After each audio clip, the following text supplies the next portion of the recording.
Oh. Hands where I can see them, all of you!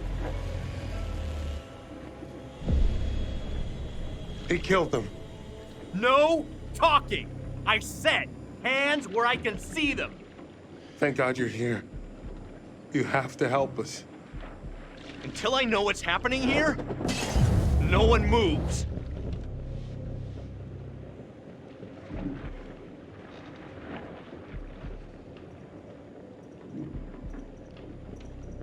Shit, behind you! Seriously, lady?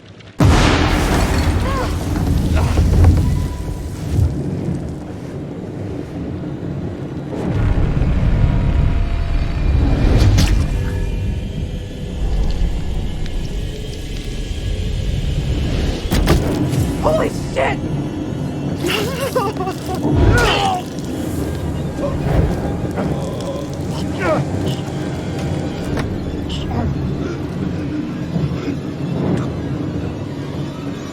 There's another boat!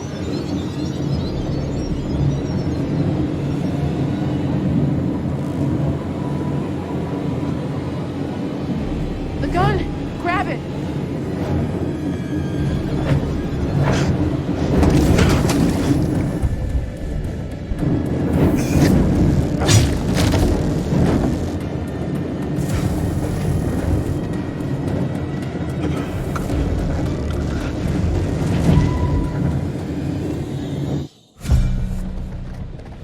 Come on. This way. This should work. Oh, it's dead. This better work. Come on. Come on. Hey, Connie. Good to see you, boy. Come on. Hurry!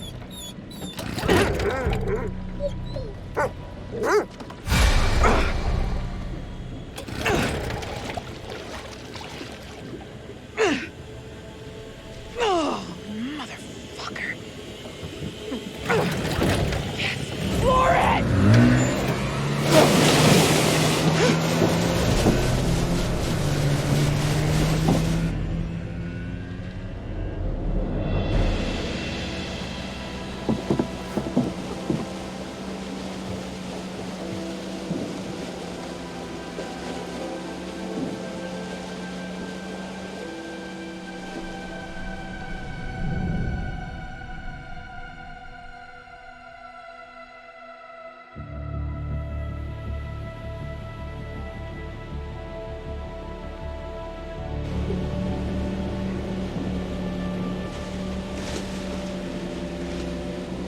We did it.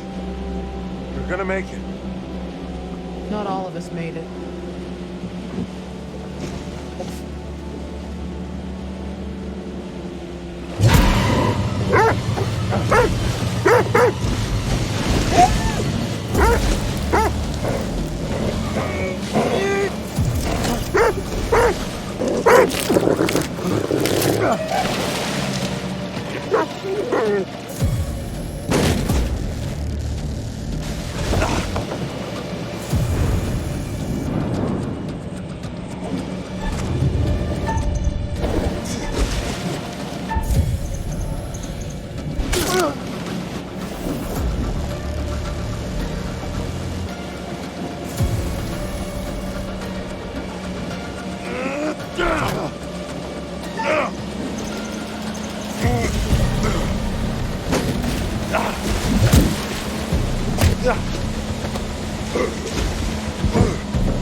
that song doesn't put a smile on your face, I don't know what will.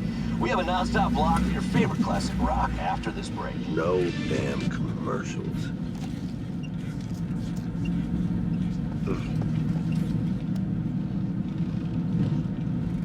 Oh, shoot. Shit!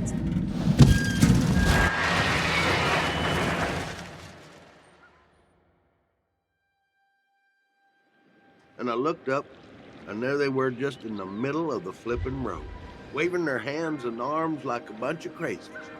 Where you coming in from? Fort Wayne. Been driving since 3 a.m. Early start. Well, I was trying to get into the port by 8. Probably not gonna make that now, am I? I'd say likely not.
Oh, you're here.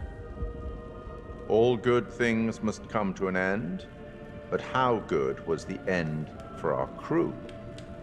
Unfortunately, you lost a few of them. So, rest in peace.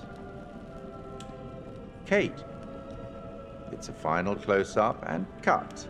It's a wrap. Charlie. I'm afraid it looks like Series 2 isn't going to be commissioned after all. And Erin. The new girl surprised everyone with her courage, but now she's gone to the great audio suite in the sky. What about those who survived? Has the experience changed them? Jamie learned that she had to trust other people and work with them. And Mark had to stop waiting for people to tell him what to do. He had to make his own way in the world.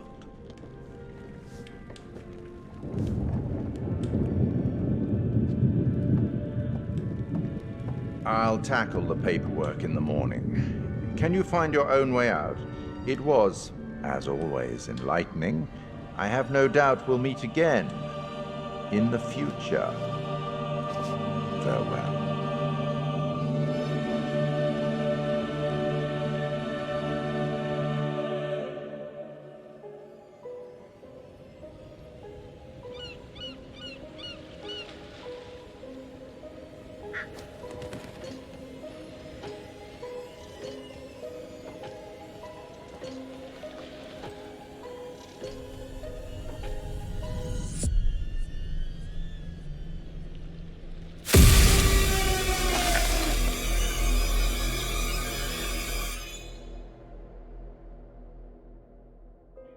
The chain of events are still unclear at this point in time. What we can confirm is that a little after 7:30, a truck driver was flagged down to render aid. The police were called and quickly arrived on scene. The survivors are part of a film crew, Lonnet Entertainment, the team behind the Architects of Murder docuseries. Fuck, man. It seems I as like though that show. they got a little too close to their subject material. And some of them, sadly, did not survive. Thankfully, their ordeal is now at an end. Holy shit. Remember how my video went viral? How could we forget? You bring it up every chance you get. Just listen to this. I got enough views to win a competition. What did you win? An all-expense paid trip to an island resort for 5. Now I'm interested. Yeah, Mr. Dumet says they're gonna send a limo and everything. This is gonna be so much fun.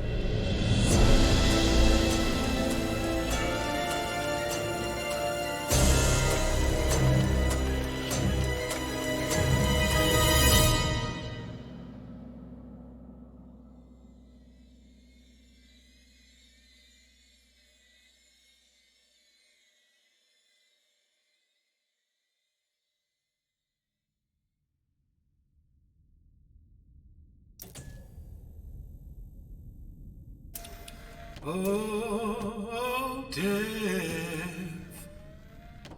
Oh, death. Won't you spare me over to another year?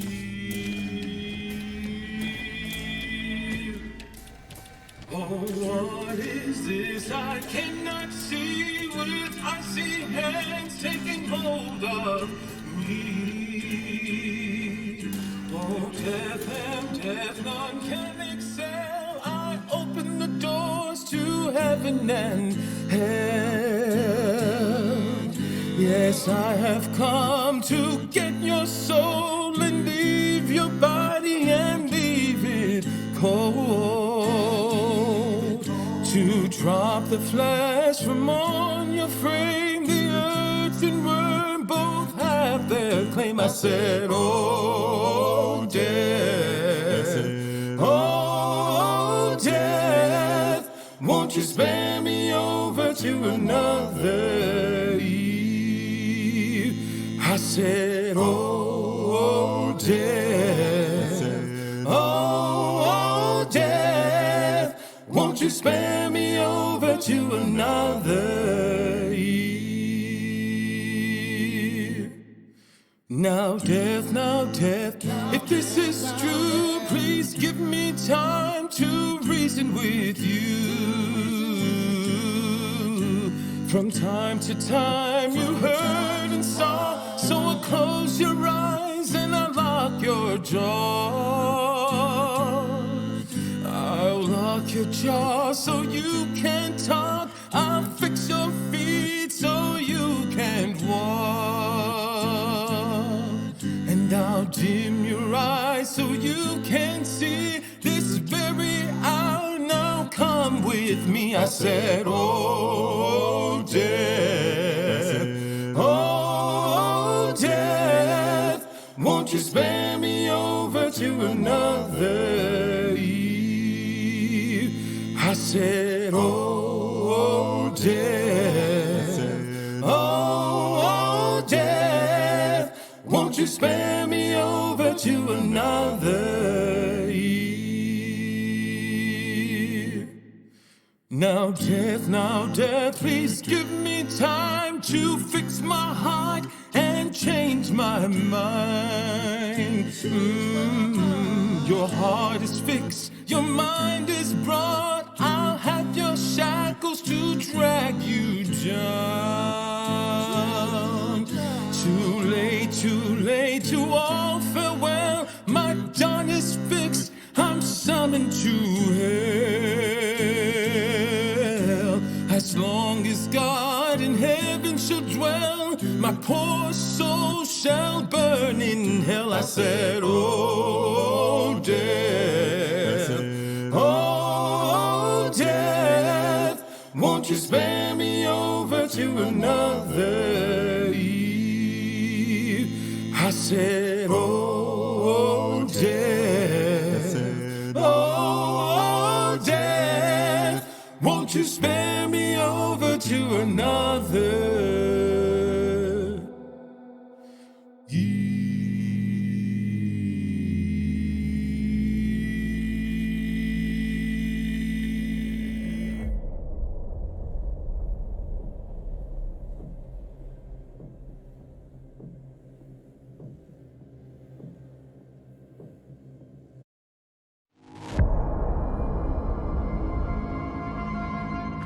This is Commander Stafford, the forward reconnaissance vessel Cassiopeia. After successfully rendezvousing with a Charybdis marker, we have detached the booster ring and spurred a high as we make our final approach to Tau City F. The ship has suffered a hull impact, but damage is minimal, and our technicians are restoring full functionality. This is Thomas Carter. Something's wrong with Sims. She's trying to kill me. I think... Our next transmission will be broadcast from orbit around humanity's future home. Stafford out.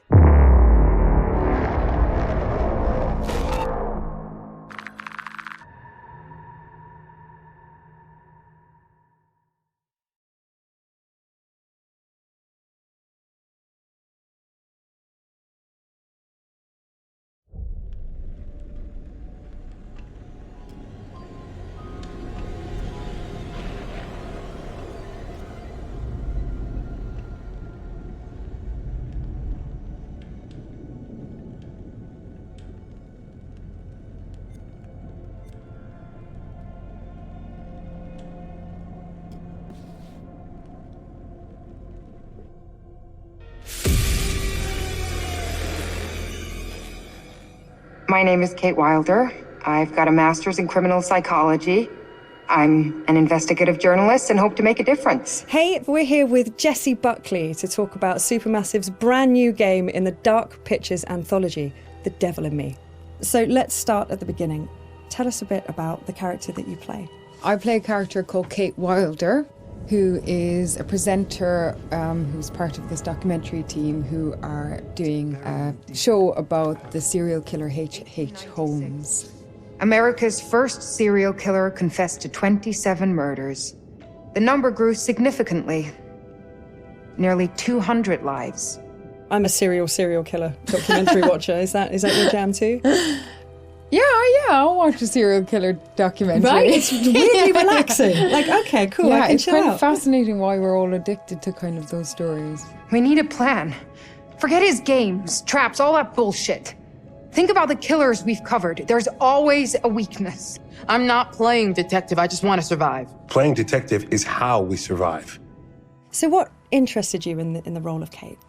Well, to be honest, I've never played a video game in my life, and I had no idea what the hell the world was. Oh, wow.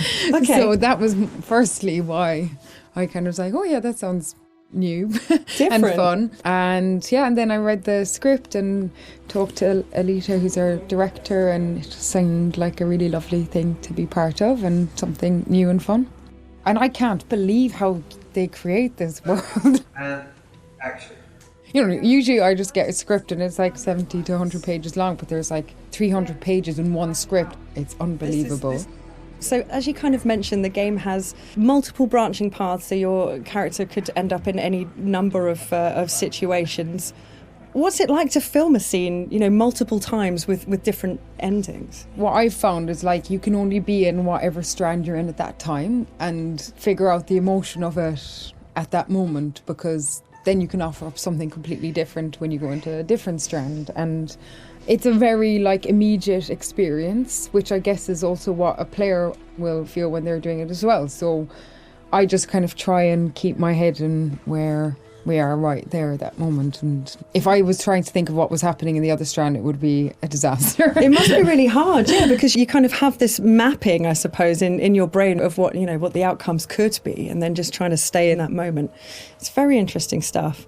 So many things can happen to characters in the Dark Pictures anthologies. How do you make sure that Kate is always Kate, no matter what she's kind of faced with? Well, I guess before we started, we did a big read-through with everybody, so it was good to kind of get a handle on who she is in the context of the environment she's in, but also the relationships that are in the world as well.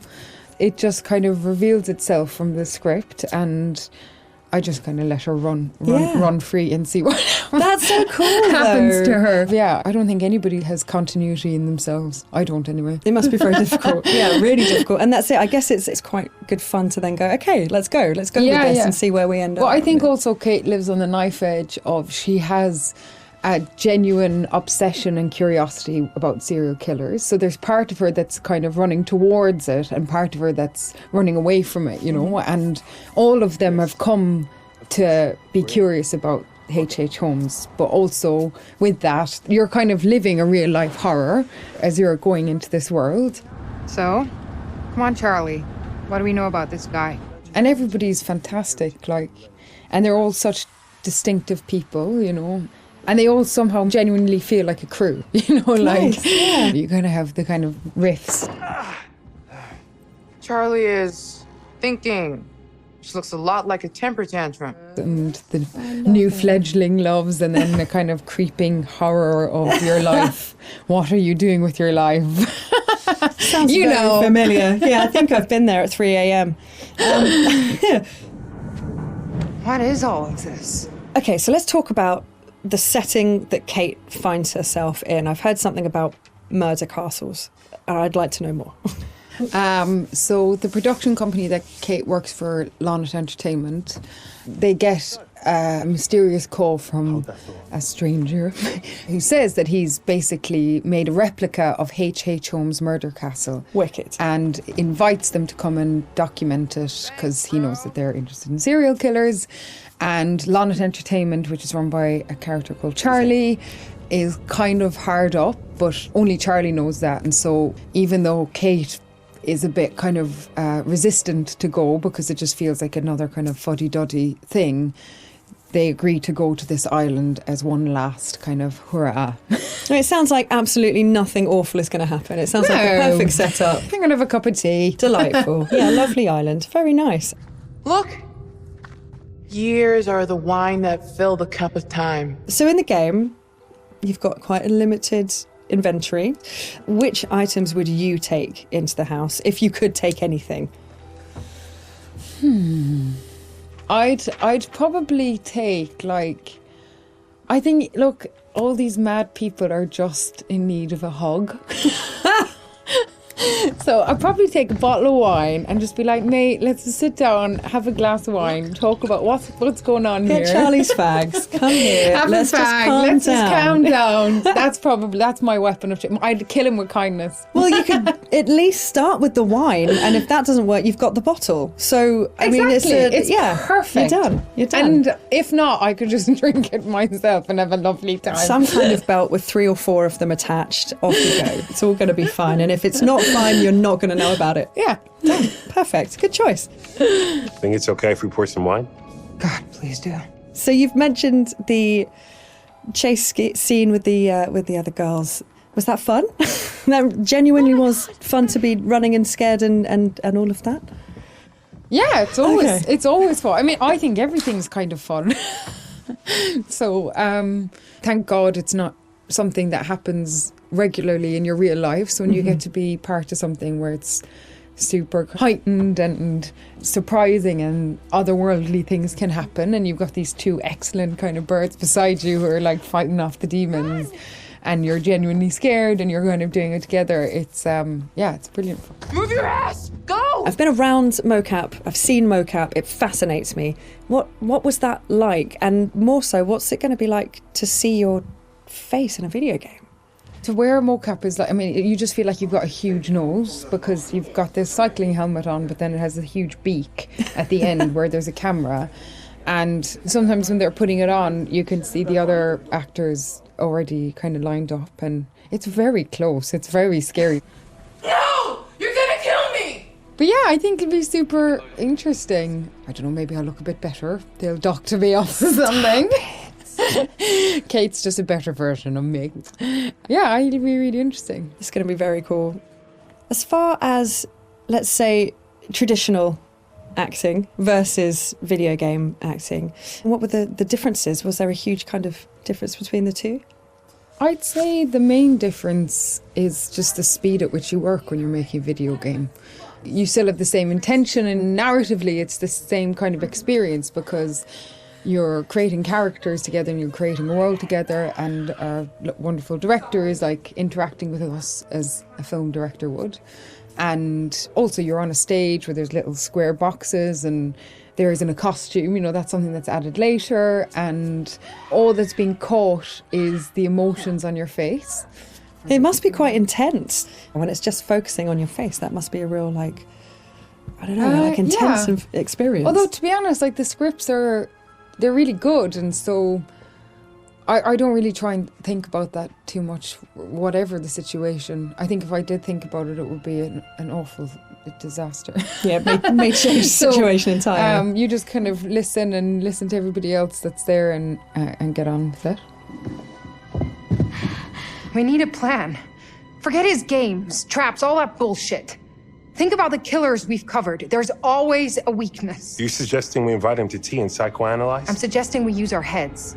We play his games, we'll lose. It's our best shot.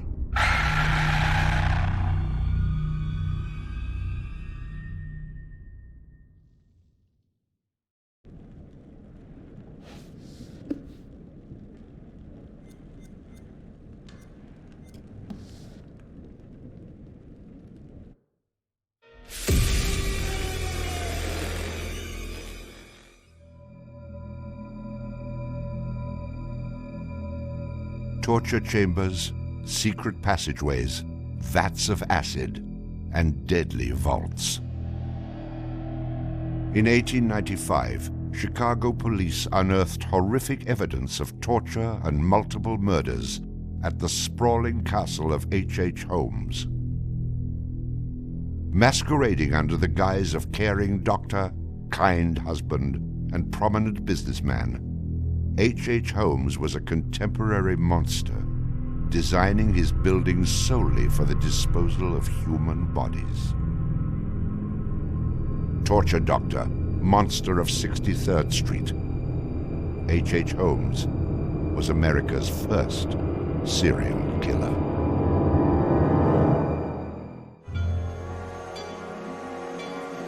Just south of Chicago, the suburb of Englewood was thriving with commerce. The train station itself had 9 leading lines of railway and over 100 trains stopping there every day. No other suburb of Chicago had this luxury. Dr. Henry Howard Holmes, a pleasure to meet you.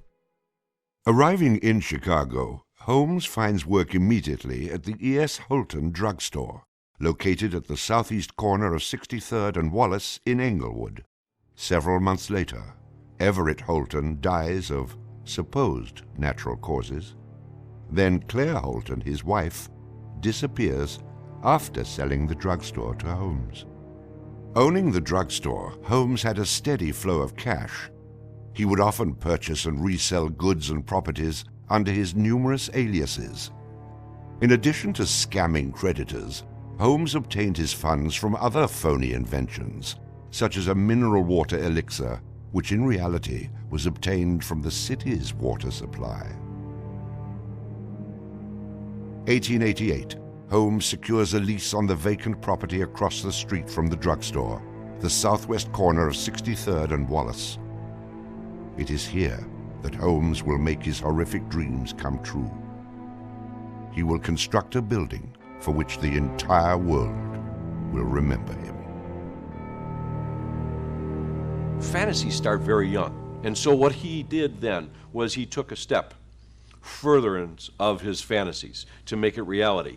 And probably, if we had done a little bit of investigation back then, we would have seen things like his plans, but not just plans for a building, because we'd expect to see architectural plans, but plans for his torture rooms. For the suburb of Englewood, the building Holmes is erecting at 63rd and Wallace is a massive construction project. Day after day, passers-by stopped to gaze at the spectacle of the many laborers working together to create a magnificent new edifice in their neighborhood. Englewood residents were so impressed with the massive building that they named it the Castle. From its outward appearance, it seemed rather normal. But like the duality of homes, the exterior and interior of the building were extremely different. Holmes himself was the architect of the building. He was the only one who knew its design. There was this constant turnover of workers on the building. He would hire a mason to put in a wall and then fire the guy, or hire somebody to put in part of a staircase and then fire him. And there seemed to be several very sinister reasons behind that. One was he managed not to pay a lot of these people because he was always claiming that they were doing incompetent work. But the other, much more insidious reason was that no one except him really had a clear idea of what the structure of the interior of the house was.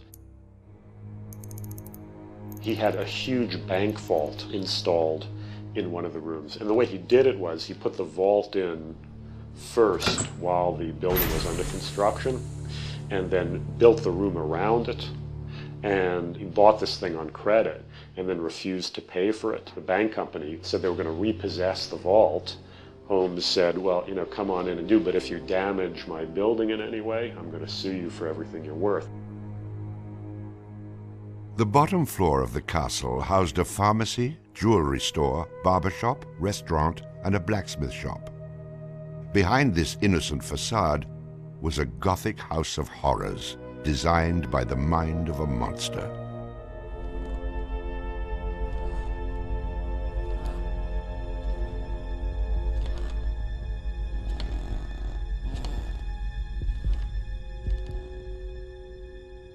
The third floor seemed innocent enough, containing rented rooms, legitimate offices, and Holmes's own bedroom.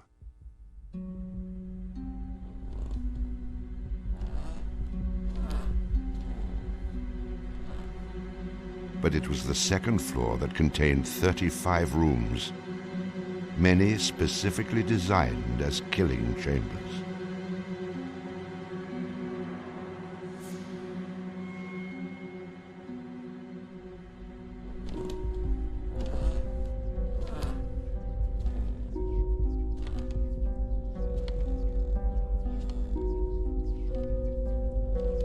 Disorienting unsuspecting victims, the labyrinthian construction contained numerous staircases and doorways that led nowhere.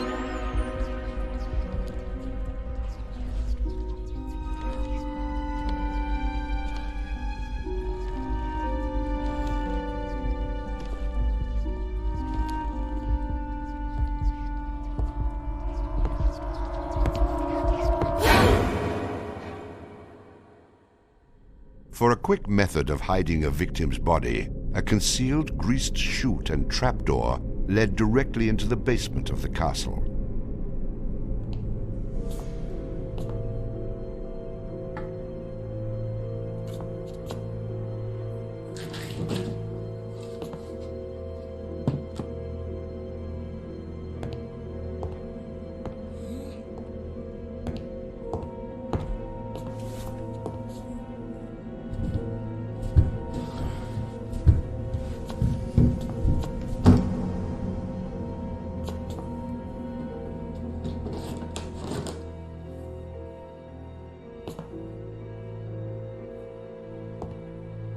The basement held the most terrifying rooms, resembling a medieval torture dungeon.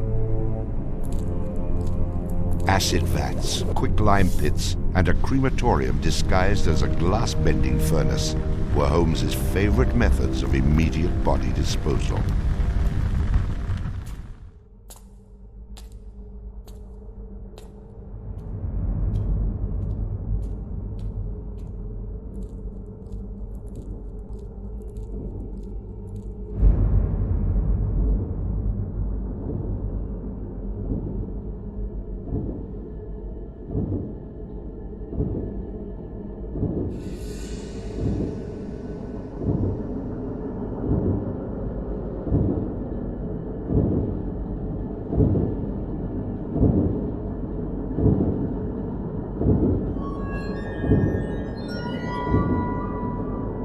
After cleaning and mounting their bones, Holmes would profit from his victims by selling their skeletons to local medical schools and universities.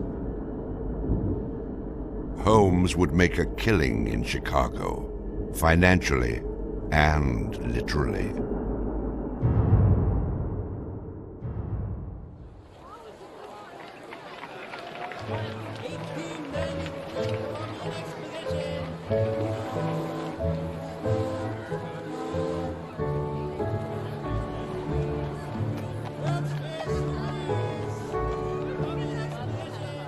May 1st, 1893, the World's Columbian Exposition is open to the public in Chicago.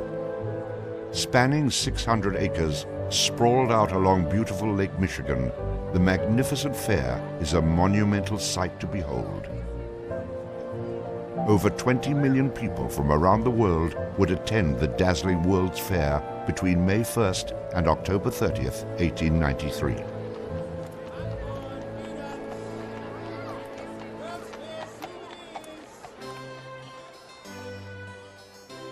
Holmes utilizes the World's Fair as the perfect opportunity to capitalize on his demented design of the castle. Located only a few miles from the World's Fair, Holmes's castle was perfect lodging for tourists. Holmes decides to rent rooms to visitors of the fair. He entirely renovates the upper floors of the castle, bringing in the most modern furnishings and luxuries, all purchased on credit, which Holmes had no intention of repaying.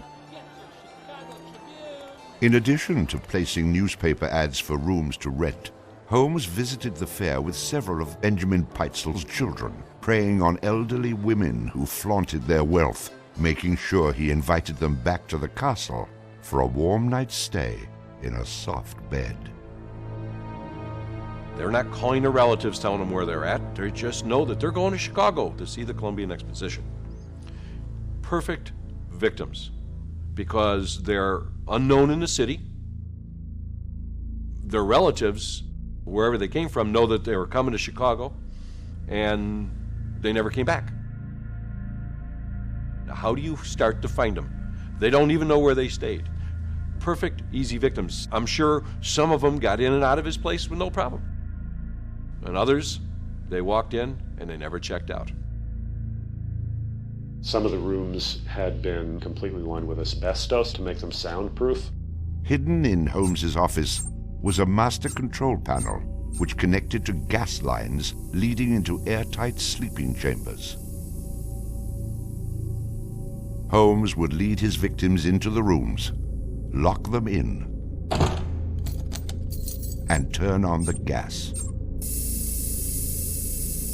asphyxiating them while watching their demise. Let me out! Holmes, let me out, please! Holmes! Holmes! Holmes, please! Holmes! At the height of the World's Fair, Holmes masterfully juggles his castle businesses, renting rooms, dodging creditors, selling skeletons, and attending to the needs of the many women in his life. I have had many young ladies in my employ, most of whom are still living in and about Chicago, whose parents and friends know only too well that far from being their seducer, I have done much to materially help them in their narrow lives.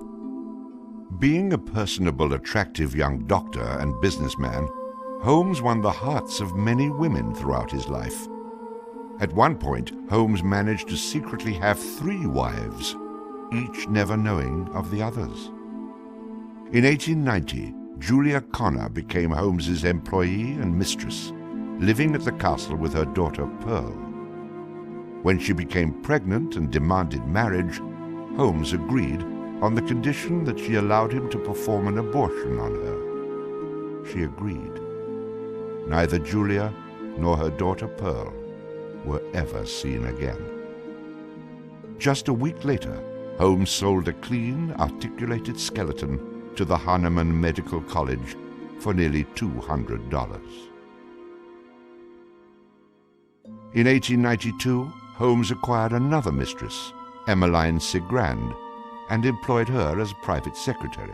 Holmes sent Emmeline into the vault to retrieve some papers and sealed it, suffocating her to death. Several weeks later, the University of Chicago acquired a female skeleton from Dr. Holmes. In 1893, Minnie Williams became Holmes's new private secretary and eventually his mistress. Minnie was the beneficiary of a property in Fort Worth, Texas, valued at over $40,000. Holmes murdered Minnie and her younger sister Nanny after having Minnie sign over the Fort Worth property to him. In 1894, Georgiana Yoke became Holmes's third wife. He married her under the name Henry Mansfield Howard. Like his other legitimate wives, Georgiana lived out her entire life. On July 19, 1895, Chicago police enter the Holmes castle. The world would now learn of the horrors that the castle had kept secret for so very long.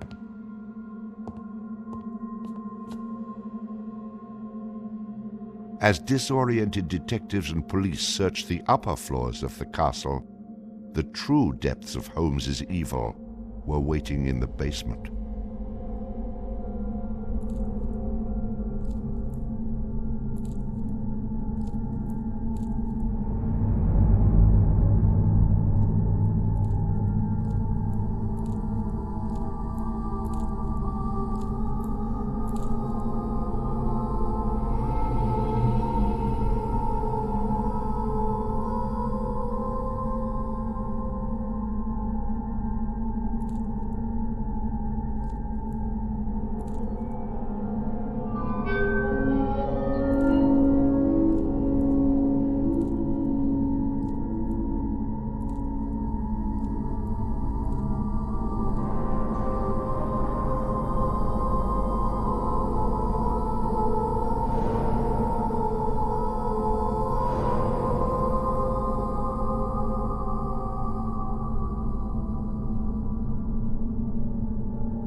Among the death devices in the basement of the castle, investigators find piles of mixed human and animal bones, bloody women's undergarments, and a wooden dissection table saturated with dried blood.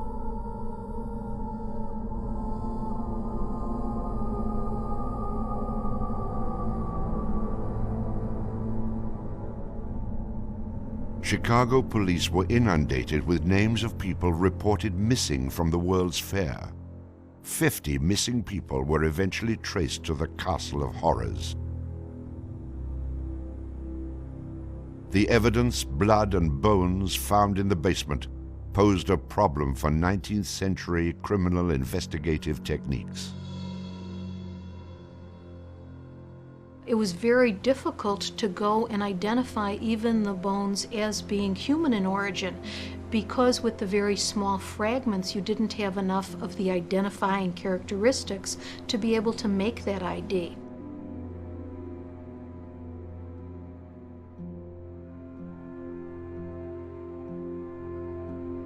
The world is now calling Holmes the Monster of 63rd Street, Torture Doctor, and the Modern Bluebeard. Overnight, Holmes transforms from arch-swindler to arch-fiend. A Chicago journalist calls Holmes a multi-murderer. The Holmes case generated this incredible amount of national attention and really international attention. Really in his own time and in America, Holmes was much more notorious and more widely known than Jack the Ripper, who was a contemporary of his.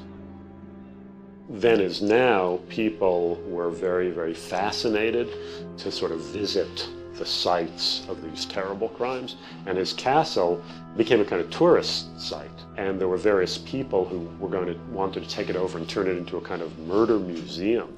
And then, just before some impresario was about to make it again into this tourist attraction, it burnt down. Somebody burnt it down. I mean, it could have been, who knows, some outraged citizen who didn't want this to become some very morbid tourist attraction.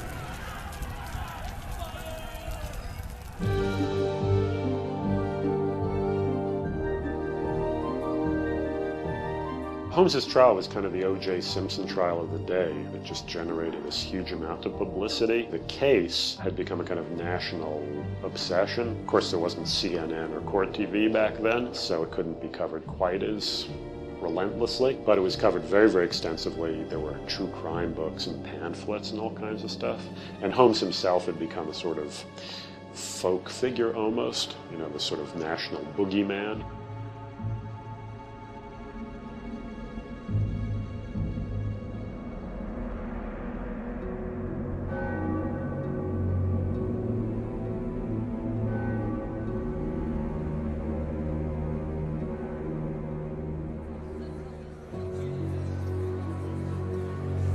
The courtroom fills for the final verdict to be read.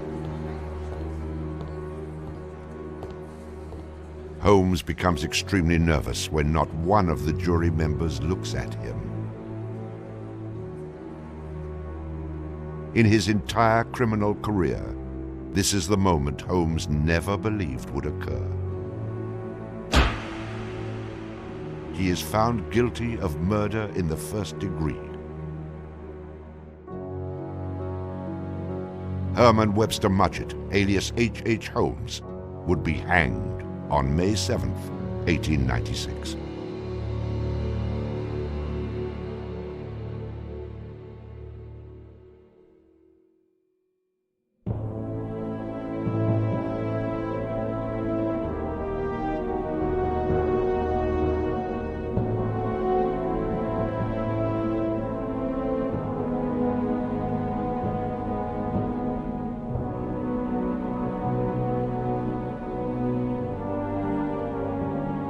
While Holmes was in jail, awaiting the execution of the sentence, he was made an offer by William Randolph Hearst, supposedly for a significant amount of money, to provide his confessions. Holmes, who had already issued at a half a dozen completely self-contradictory versions of his crimes, clearly at this point felt he had nothing to lose. He was going to die anyway.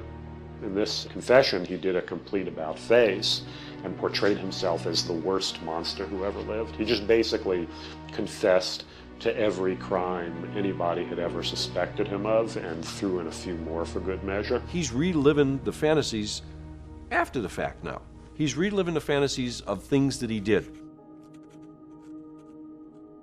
She was very willing to do this and prepared to leave the vault upon completing the letter, only to learn that the door would never again be opened until she had ceased to suffer the tortures of a slow and lingering death. The partial excavation in the walls of this room found by the police was caused by Latimer's endeavoring to escape by tearing away the solid brick and mortar with his unaided fingers.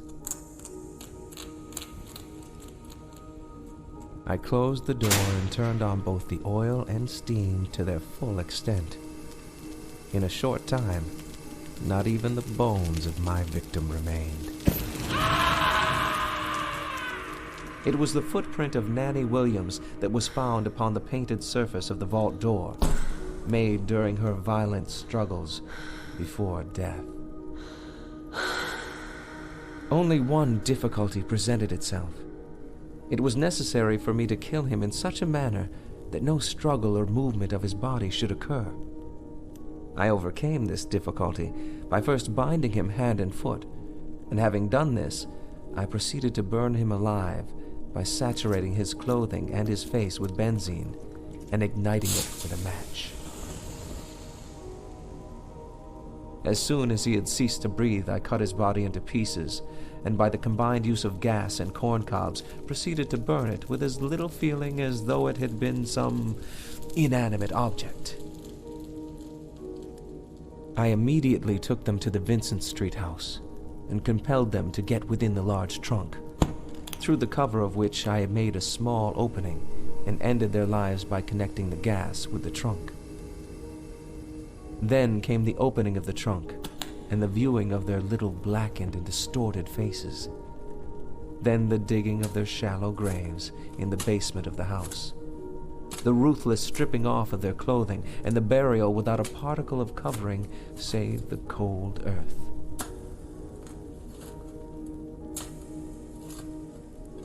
I am convinced that since my imprisonment, I have changed woefully and gruesomely from what I was formerly in feature and figure. My features are assuming a pronounced satanical cast. My head and face are gradually assuming an elongated shape. I believe fully that I am growing to resemble the devil.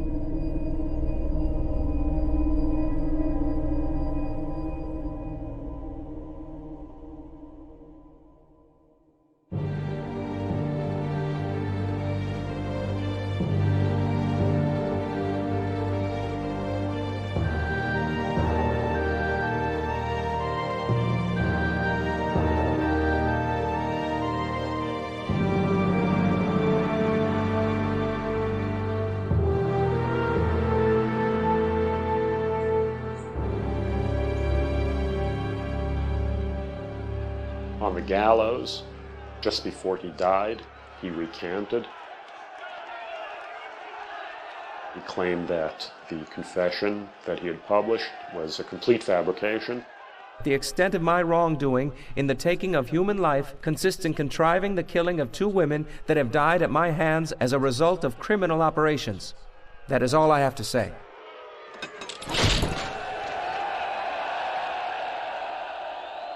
H. Holmes is hanged on Thursday, May 7th, 1896, just 9 days before his 35th birthday. At 10:25 a.m., he is pronounced dead.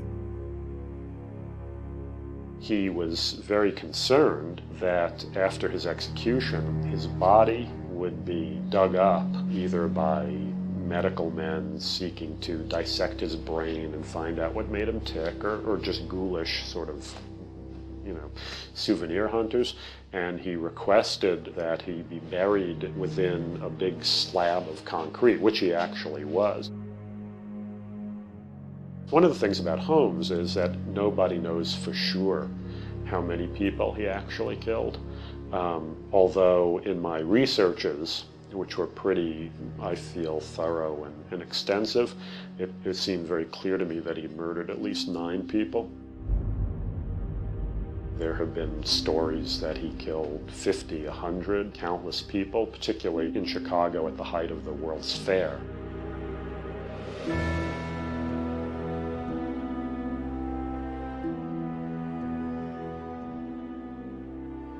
How many people did Holmes actually murder?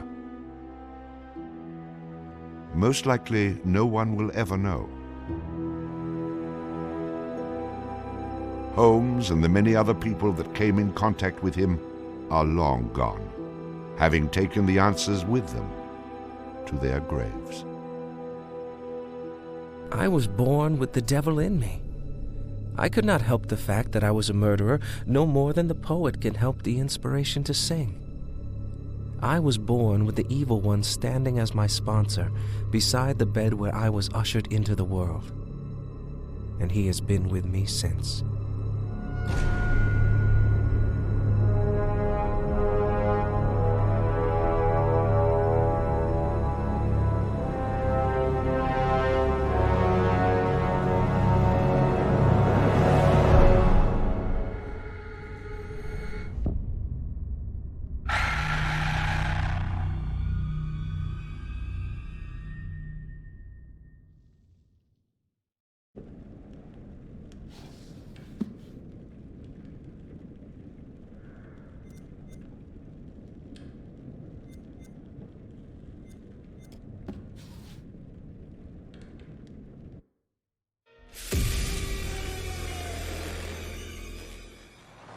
So, what do we know about this guy? He's rich, he's a recluse, he's obsessed with H.H. Holmes. We're going to a property he inherited from a relative. Some of the rooms are full recreations from the murder castle.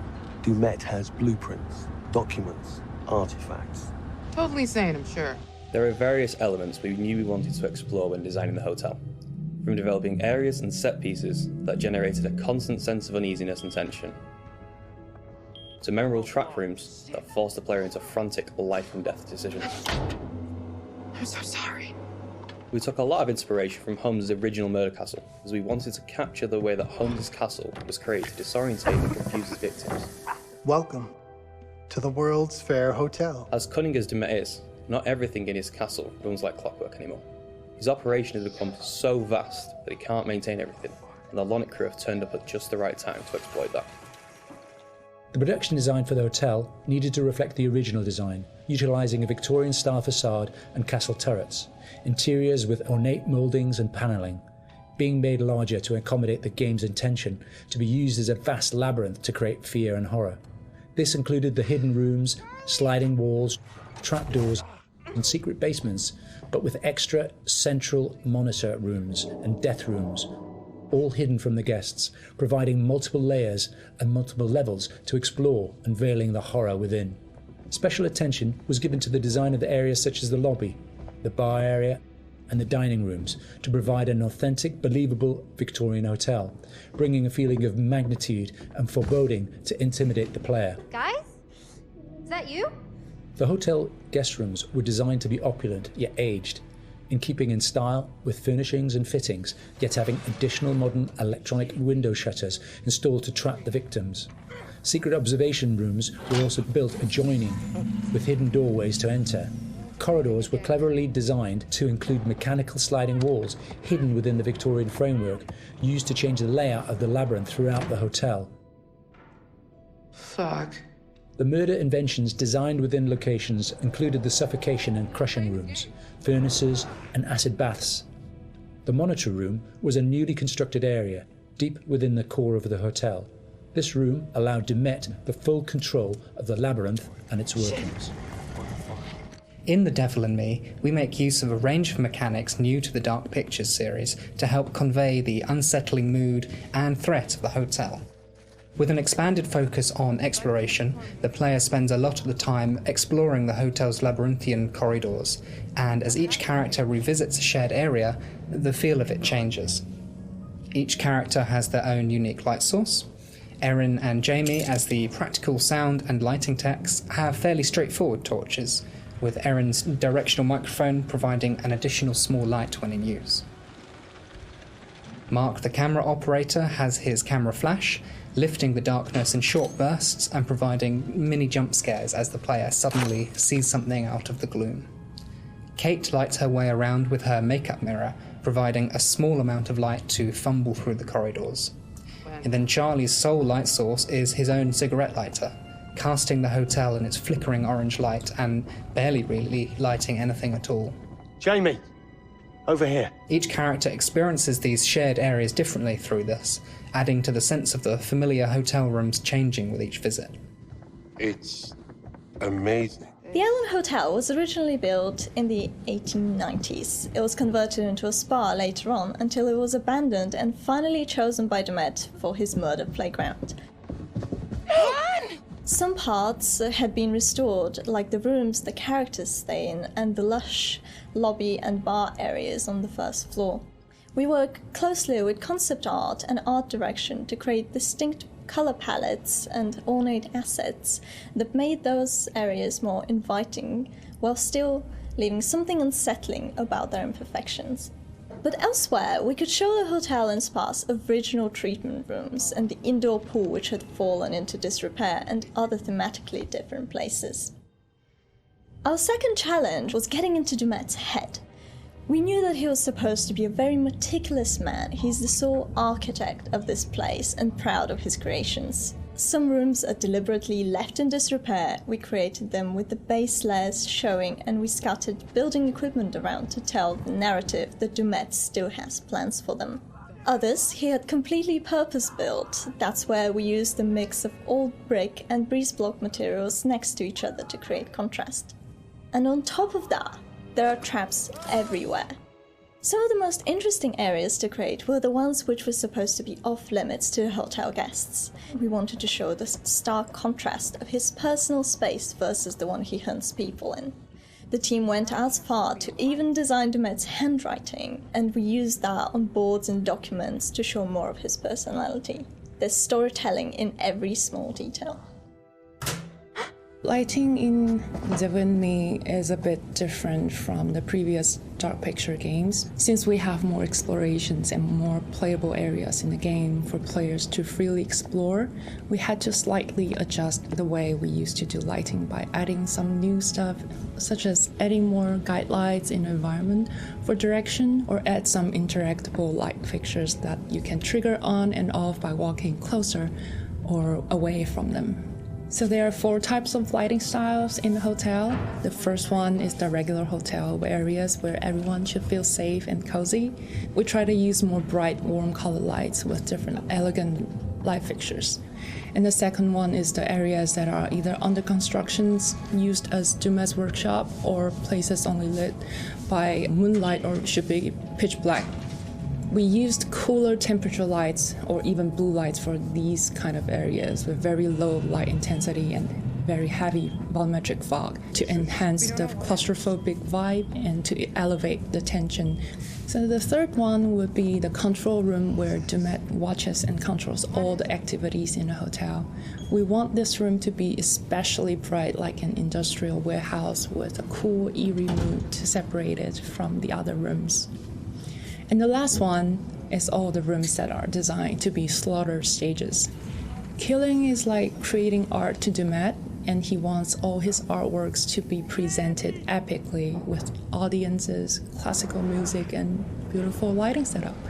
So in these areas, unlike the others that have more neutral color in the lights, we tend to artificially light these areas with either theatrical lighting or use high contrast saturated lighting setup, so that we know something is going to happen. If we don't do something, both of them will die, Mark. We wanted to provide players with a truly realistic historical Sonic experience whilst inside the murder castle. We researched multiple properties and buildings built within the same period as the original Chicago murder castle. Authentic door foley and sound effects elements were high on our priority list. We recorded multiple door openings, closings, handles, rattles and squeaks. Throughout pre-production, we'd seen all the variations of emotion characters would be displaying when using the doors, ranging from calmness through to blind panic and incensed rage. All these emotions could be channeled into the performance we recorded. Another element of the soundscape we went into considerable detail recording was floorboard and stair creaks. Virtually every step we took provided us with a distinctive and unique sound. We recorded these creaks in 3 states: running, walking, and walking slow. To further add to this, as the characters climb higher inside Dumet's murder castle, the creaks will become more frequent as you enter unfinished rooms, exposed walkways, and the structural integrity of the hotel becomes more dangerous and unstable. In terms of the music, we chose various 19th century pieces of classical music and opera to accompany the murder scenes. These would have been the pop music tracks around the time of H.H. Holmes, providing a cognitive link between past and present. Classical music and opera accompanies a lot of the murder scenes, often playing through a gramophone or a tannoy, which is then fed back through our bespoke impulse responses to allow the music to naturally echo throughout the cellars and corridors of the space. What is this?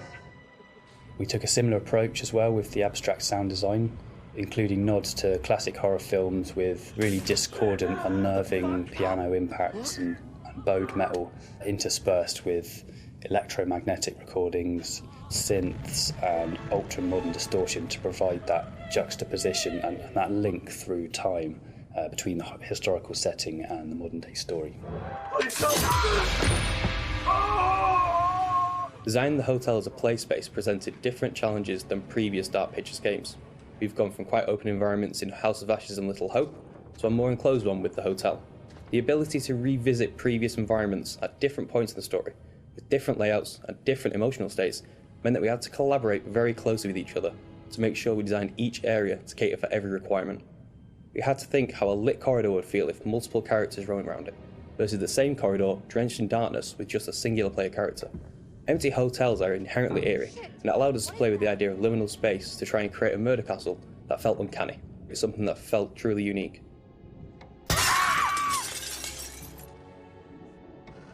It's me! Get in here! Jamie? Thank God.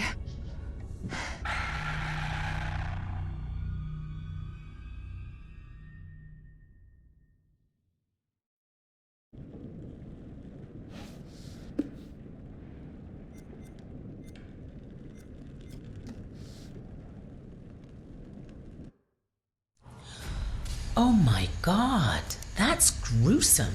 Right? Investigating violent crime is gruesome. It's stressful and it can get to you. Agent Monday started seeking professional help. We have here a transcript from one of the sessions Monday attended with Dr. Isabella Garcia. Michelle, will you grab that piece of paper over there and read it for us? Sure. Psychological assessment conducted by Dr. Isabella Garcia. Patient name, Monday, Hector. Behavioral observation. Hector arrived at our scheduled appointment 24 minutes late. Once we sat down and began the session, he struggled to maintain eye contact. He found it difficult to articulate his feelings and was terse and guarded throughout. Hector has been working long hours and, as a result, isn't sleeping well. Hector spoke about his recently deceased mother and displayed evidence that he hasn't yet fully come to terms with her death. I strongly recommended a course of antidepressants, but he is resistant to this idea, believing that it would have a detrimental effect on his capability with regards to his current investigation. Hector describes his work in immaculate detail, and contrary to earlier in the session, his thought content is both coherent and logical. He is displaying an unhealthy obsession with his work, but his recent bereavement may be the underlying issue. So what do we know? Agent Monday is at his lowest point. He's struggling with the case, and he's being guided in his actions by a convicted mass murderer.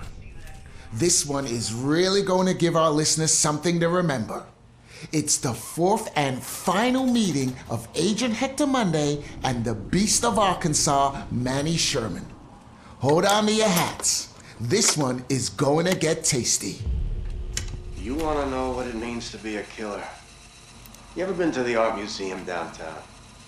They got this painting by a guy, I forget his name, famous painter. He did portraits of slaughtered cows hanging on hooks. You take a normal person to a slaughterhouse, and they will puke their guts out. You make it into a painting, and suddenly it's art. There's no difference between the two. No, not really. Don't look at me like that. You know I'm right. You get it. I know you get it. You got to do something that matters. Make people feel something they've never felt before. Shatter the illusion that any of us are really in control. Think of the most profound thing you've ever done. The most beautiful thing you've ever created. And I promise you, it's nothing compared to watching the life bleed out of someone. To see the fear in their eyes. To feel them pawing at you for release. To hear them pleading, begging. That moment when someone realizes they are at their end. That's when you feel it. That's true art. That's what you have to be. An artist. A sculptor. An architect.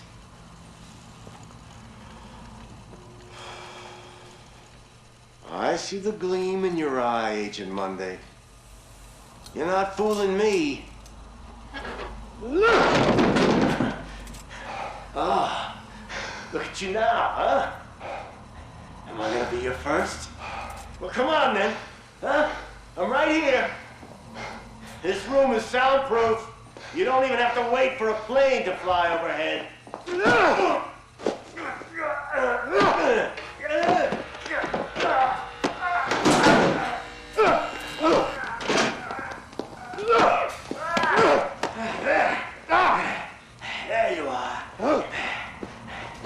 see you now. Oh, not bad. Not bad at all. Bare hands can feel good, huh? But the blade makes for such a prettier picture. You've got potential, Agent Monday. If you truly want to be an artist. Monday flipped?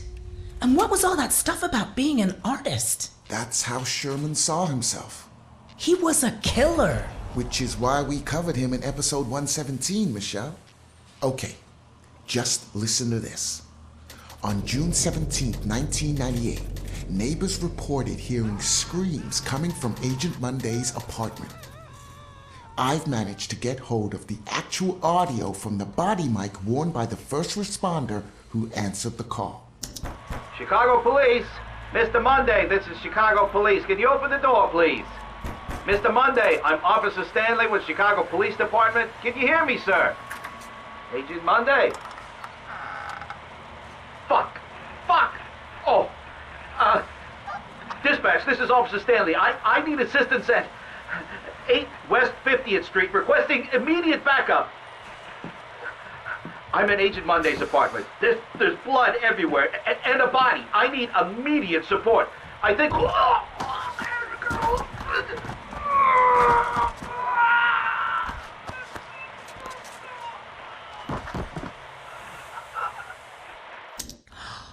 Plot twist. So Monday was actually investigating his own murders.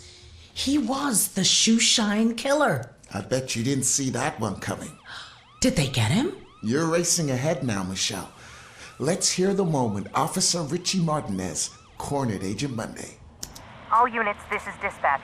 Be on the lookout for a male suspect believed to be the shoeshine killer. Suspect is FBI Special Agent Hector Monday. He may be armed and is highly dangerous. Dispatch, this is Officer Martinez. I found Monday's car, requesting backup. Officer Martinez, what's your location? A warehouse on Park Avenue, Fulton River. Looks abandoned. Officer Martinez, backup on its way. Hold your position. Copy that. Shit! He's seen me! Officer Martinez, hold your position. Shit! We have a situation. Dispatch, the building's on fire. Fire department on their way. He's still in there. You read me? Copy. He's still in there. Monday got sloppy with his car? Maybe. Or maybe Monday wanted that police officer to find it. Well, I don't get it. He knew the roads were being watched. His car would have been pulled over the moment he left the city. So he needed another way out. Let's hear how Chicago AM reported events in their morning bulletin. Good morning, Chicago. We begin today with some breaking news. Chicago police today confirmed the body of a man found in a fire at an abandoned warehouse in the Fulton River district to be that of missing FBI agent Hector Monday. Monday has been identified as the shoeshine killer, whose recent killing spree struck fear into the hearts of locals in and around Chicago. A spokesperson for Chicago PD confirmed Monday murdered 4 victims, including yesterday evening police officer Patrick Stanley, a dedicated veteran of 22 years. The fire was brought under control shortly before 5 a.m. this morning. The body recovered at the scene was burnt beyond recognition, but police identified Monday from dental records. So, that was the end of Special Agent Hector Monday. Whoa, hold your horses. You think it's so difficult to forge dental records? Monday was a teeth puller, remember? He probably had a collection.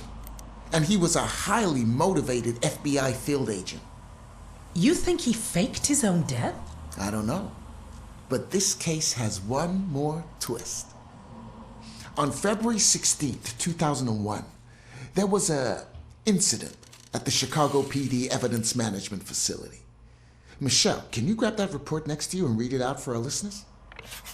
At 0600 hours, I, Officer Frank Hooper, discovered that one or multiple individuals had gained unauthorized access to the evidence room at 1612 West State Street.